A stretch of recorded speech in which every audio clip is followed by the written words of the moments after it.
Middle East in 2025. Now I will divide the situation in Middle East in two parts right now to answer it more appropriately as per my analysis go. First, I will divide it into Gaza, and secondly, I will divide it into Iran.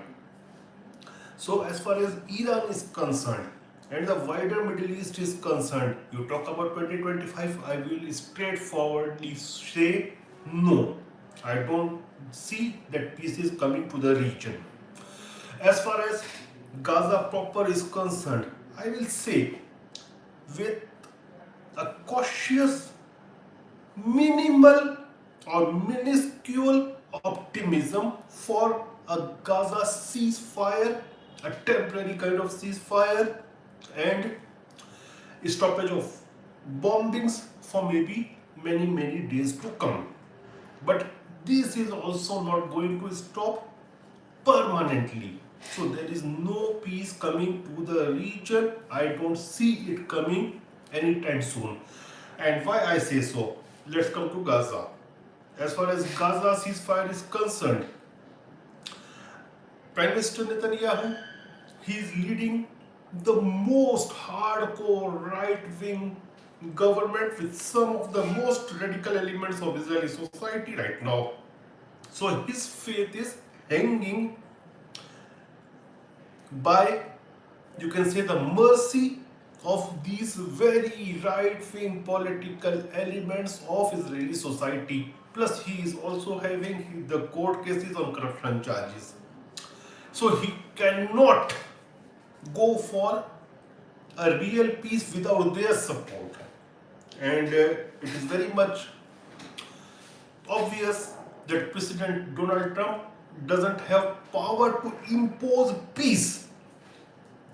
So I say that there is very minimum, minuscule type of optimism for peace in Gaza. Even if all the hostages are being released, there is a very high possibility that after they are released, the bombings might start once again. Because all the features of international diplomacy have been lost in recent days. We saw what happened in Iran when Iranians were talking, were in talks with United States, but bombings took place. We saw that when peace talks were going on in Qatar, bombings took place. So right now, diplomacy has lost the hope and trust. As far as the so-called peace process is concerned, it's once again a multi-stage notion of peace. And we saw back all these things in Madrid in 1991. That time Shamir, who is the guru of Prime Minister Netanyahu, he was there. So we saw Madrid 1991, then we saw Camp David, then we saw Oslo, then we saw Bush's vision of peace in Middle East and a two-state solution, a Palestinian state in 2004.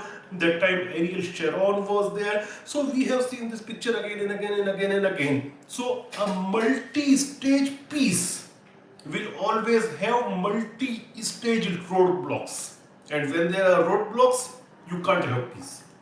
So I'm not optimistic that peace will come once again. Even, yes, the optimism is that there could be a halt in bombing for many days, a halt in killings for many days.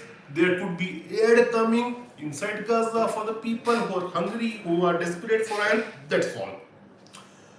And even if that takes place, I think it will be a great thing for those people who are suffering right now.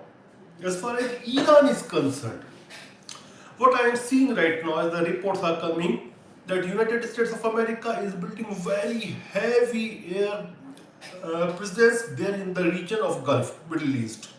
So the Air Force assets of United States of America is being assembled in the region. For whom? Definitely it is for or against Iran. And at the same time, we are seeing the movements of military transport vehicles, aircrafts from Russia to Iran. We have also seen this picture coming from China, that China supplied Iran with their air defense systems, and also that those Chengdu series, J series of aircrafts. So China and Russia are arming right now Iran, and United States is arming its own bases as well as arming Israel. So you can say that gunpowder for this war is being accumulated from both the sides. And I will repeat in the words of Donald Trump, the world might see a war coming like of which the world have never seen. So if there is a war again of Iran, it will be once again a proxy war and a kind of war the world has never seen. So I don't buy that peace is about to come in the Middle East. Thank you.